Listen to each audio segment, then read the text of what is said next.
Hi, this is me again, 8M6 lesson 7, patterns in scatter plots. This is going to be a fun lesson for many of you.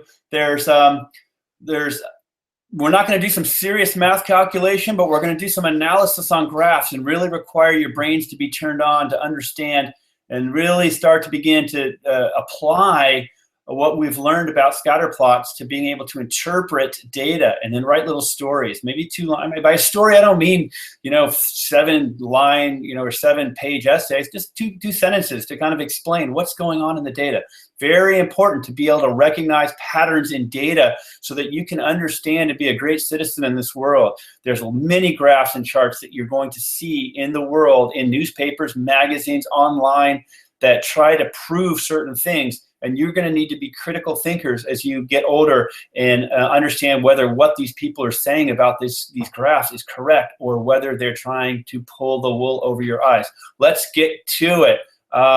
We need to go over to our, let's see here. Wait a minute. Where is our, just a second. Hang with me for a little bit. We are going to try to get to our drawing pad, which is getting pulled up. I apologize for this little delay in our presentation, but we will get there quickly. Okay, all right, I think we're ready to go there now. All right, here we go. Sorry about that. All right, so we're gonna look for patterns in scatter plots. And so I wanna remind you a little bit about what we did yesterday. And we talked about scatter plots. And we talked about, we like 3.5. 3.5 is the right pen size to show things. So more on scatter plots. So we're going to look at, is there a relationship between the two variables? This is our X and our Y. Here we have 3 different graphs, just so you know, and they show 3 different things. And we're going to look at whether there's a relationship between our points and between our 2 variables. And if there is, does it appear to be linear? And then we're going to ask the question, if it's linear, does it appear to be negative or positive? So let's remind ourselves one good strategy for identifying whether there not is a relationship between our X and Y's. And remember the thing I showed you yesterday. I kind of said, well, let's just draw a kind of a line around all of your points, kind of a tight line around the outside of all of your points. And then you can see, let's just do it for all of them. And then we're going to kind of have a good idea of what I'm talking about. Kind of a tight line. We're going to go around all our points. And what you're going to see is you're going to see, does the axis, like if you draw a line from left to right, is it going to, it kind of goes through the middle, is it going to be a straight line? It's going to be a line going up that's straight? Is it going to be a line that kind of goes flat? Or is it going to kind of be a line that goes down? I think these boundaries, your teacher may not have showed you this, but I kind of like it. You kind of bound all of your points, and then it makes it really easy to see what's going on. Now, if it's a straight line going up or kind of going down, or if the line itself goes up or down, then there's probably a relationship. So here we're going to say there's a relationship. And here we're going to say there's a relationship. Now, because it's flat, there's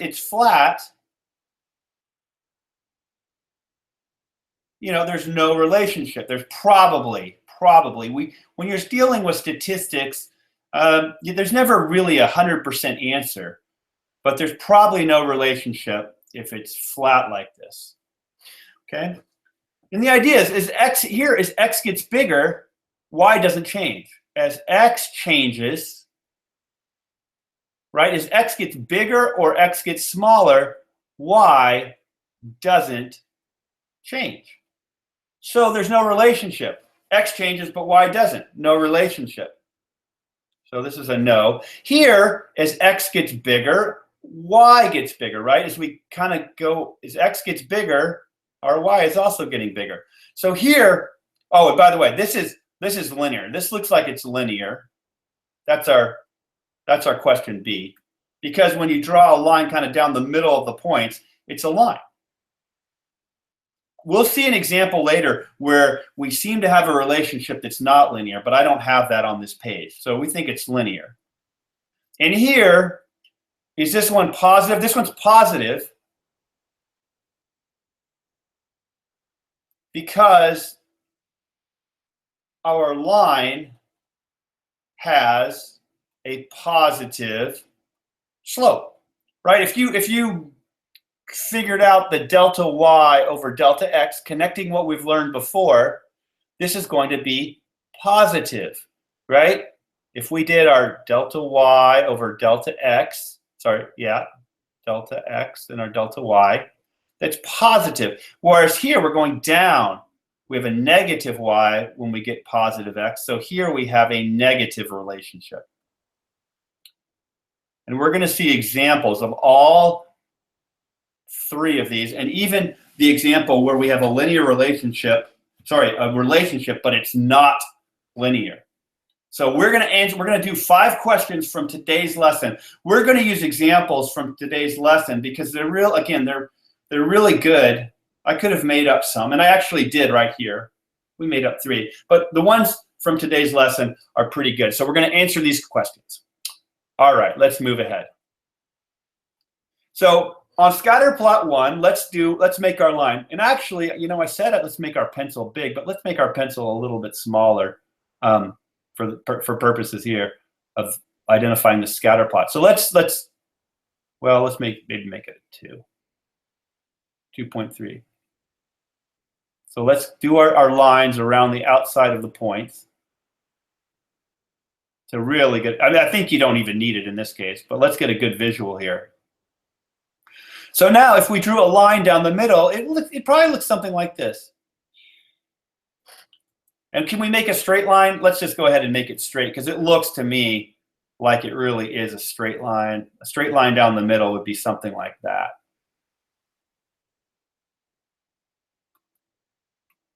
So this one, is there a relationship? Yes, it's yes. Does it appear to be linear? I would say yes. And if it appears to be linear, is it positive or negative? Well, this is a negative slope, so it's negative. Now I want you to try 2, 3, and 4 and see what you come up with, and then I'll come along and answer it. So this is really homework help at this point. Everything we're going to do today is homework help because it's very directly applicable to the homework. So I want you to pause and try all 3. And there's 3 different examples. Let me tell you, there's one of these that has no correlation. One of them that there's a relation. One of them no relationship. One of them there's a relationship that's linear, and one of them there's a relationship but it's not linear. So I'll give you a chance to try that out. So now I assume you're back. So let's do this. Here's number 1. Or number 2, and it definitely looks like we have a line. This looks like that's linear. Yes, it appears. Again, when I keep saying it looks to be yes, the question is, does it appear to be linear? And the answer is it does appear to be linear, but you can never be really sure. Again, so we always kind of work when we talk about scatter plots and curve fitting, we say it's probably, it appears to be, it's very likely that. We never can be 100% certain in the world of statistics. And, math is perfect, but sometimes we have to do a little bit of supposing because the math will show that it's likely but can't prove it. Okay, and this is definitely positive, right? This is a positive slope. Now let's look at scatter plot 3.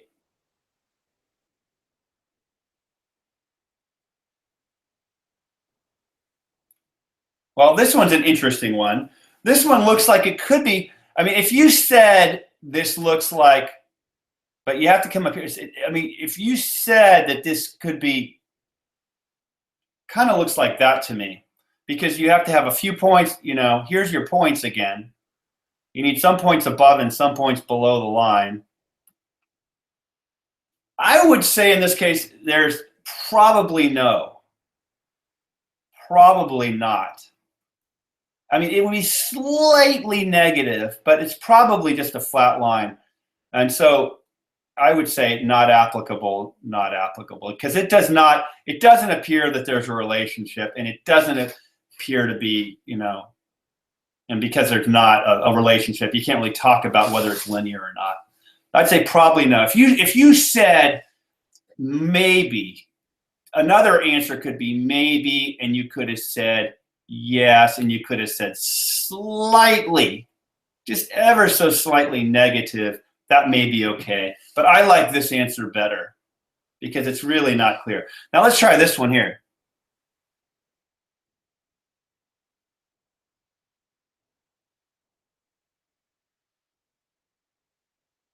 This one here looks like it could be like something like this. It looks like these lines are really tight, and you can put a nice tight circle, you know, line around it. So I would say yes. Whoops, why can't I make a Y? Yes. And I would say no, it's not linear because it looks like a curve. And so because it's not linear, this is not applicable. So here's an example of relationship not linear, but there is a relationship. Okay, let's look now at number 5. This one is, and this is kind of interesting. This one looks to me like, you know, you have a point up here, you have your points on the left are up high and the points on the right are down low, but there's one here, a lot in the middle. This one looks to me like yes, probably. Yes, it appears to be linear. Might be probably.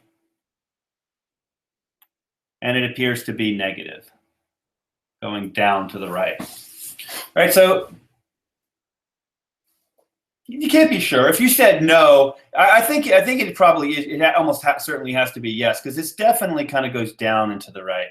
Okay, so let's look at the scatter plot over here. And so that was questions 1 through 5. Questions 6, 7, and 8, maybe also 9, ask some specific questions. And so rather than talking about whether there's a relationship, whether it's linear and whether it's negative or positive, it asks you further questions. So let's read those questions now. So below is a scatter plot of data of weight in pounds. And we actually did this problem in lesson 6. So here we have the rate in pounds of a car. And this is the fuel efficiency of the car. And these are 13 cars, right? So the lighter cars, you know, here's the light car. Here's the lightest car that we have, 2500. It has the best efficiency. And these heavier cars over here have lower efficiency. So using the questions at the beginning of the lesson of the guide, write a few sentences describing any possible relationship between X and Y. So now we have to kind of talk this story ourselves. So let's do our little dealy here. And so I think the answer is, so what do you think? Why don't you form your opinion, and then we'll write a few sentences. All right. Well, I hope you're back and you've tried this out. And I think the answer is something like, let's use our line tool.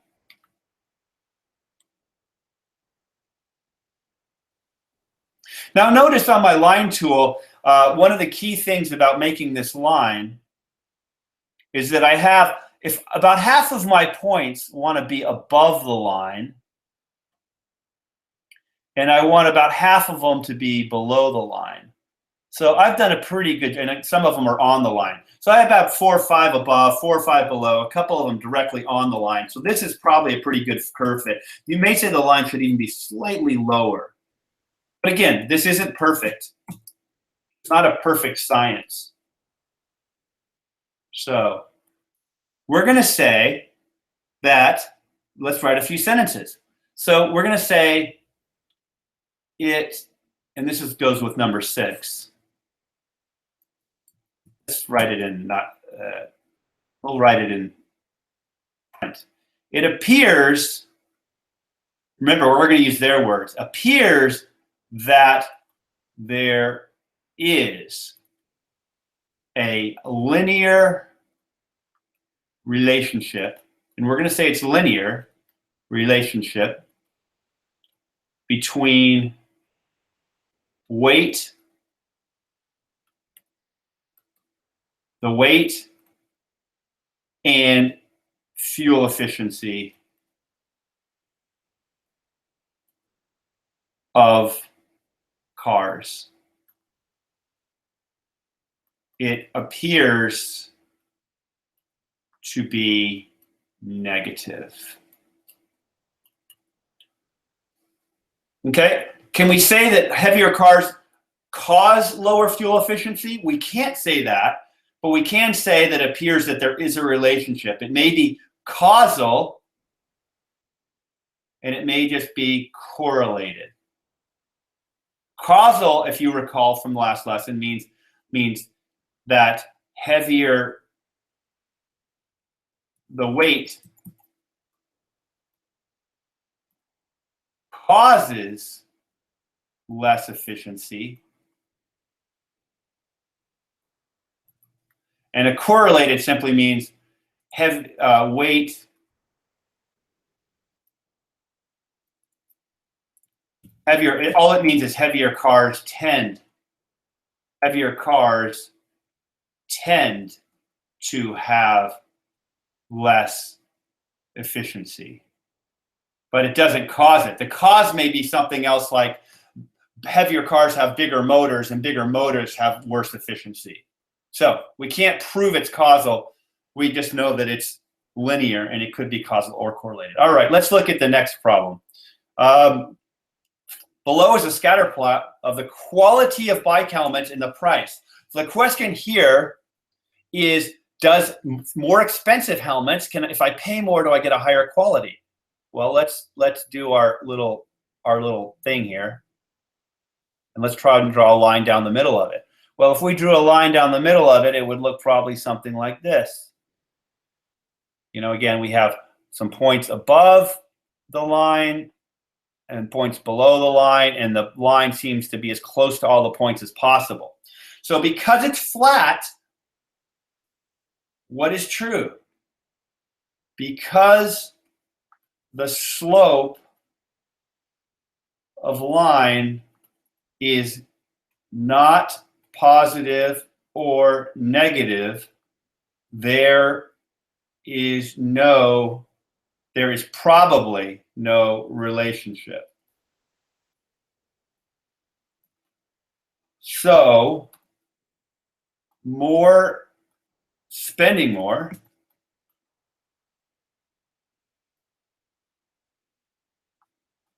for a helmet does not make it a safer helmet. Okay, that's what this data shows to me. All right, now let's look at this line over here, and we're going to talk about lobsters and the shell length. So the older a lobster is, is it going to have a longer shell length? Another way to look at it, as the shell length increases, is the lobster tend to be older? Do they grow with time? So we'll write a few sentences about this. I want you to pause and try. And again, this is all still homework help. Okay.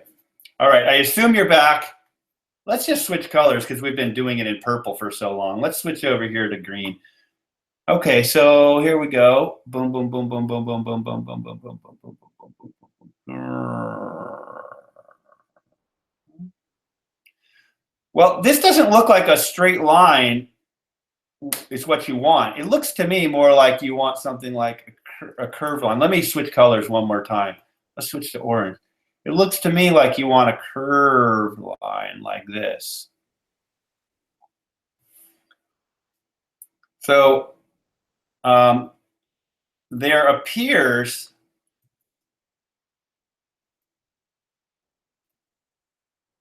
again, we're using our free question. There appears to be a relationship between size of lobster and age. However,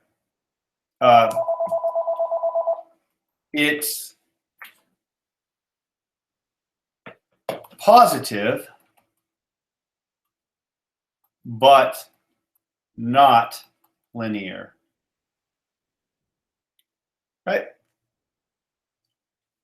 All right, good. And now I think we have only one problem left. And that has to do, this has to do with one last thing. I just want to point this. We're only going to do one example of this. I think it's pretty straightforward. But so we can identify, so let's just quickly go through this one, just like we did before. We can identify that this is a linear, this is positive linear relationship. Positive, and it's a linear relationship. And that's something we can see, and we've done like already 8 problems like it. But one other thing that you can do when you're writing stories about data is this. So we're going to go back. I'm going to erase all this. And then we're going to just look at the concept of outliers, clusters, and data. So we think that the line here, let me just go ahead and draw a line through the middle of this. And it looks probably something like this. Okay, there's a line through the middle. Now, the one thing that we can do as well is we can say, well, let's group everything. Well, it looks like there's a group here. There's a group here, a group here, and a group here. Okay, it looks like we have 4 groups.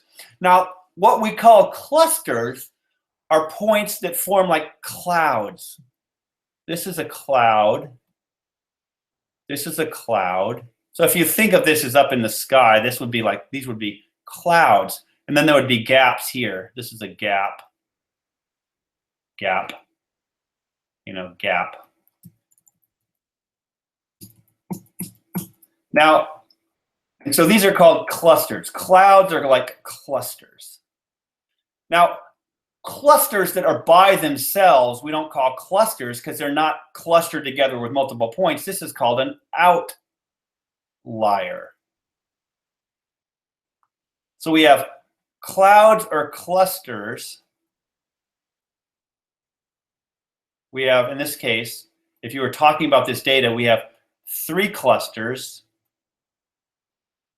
and 1 outlier. You're going to get some questions on homework about this. I don't think I need more examples though, because I think I think you'll get this. Send me a note or leave a message on YouTube if this doesn't make sense. But an outlier is a point that doesn't seem to fit the general pattern, or it's just simply far away. It kind of does fit the pattern, but it's far away. And you sometimes have to look at these separately. And we might talk about that in upcoming lessons. So what does this look like? You could talk about this outlier, and let's talk about the data. We're talking here about elk. These are elk, and this is like their weight, and this is like their chest girth. This is like how big, how big their bodies are, how big around their bodies are.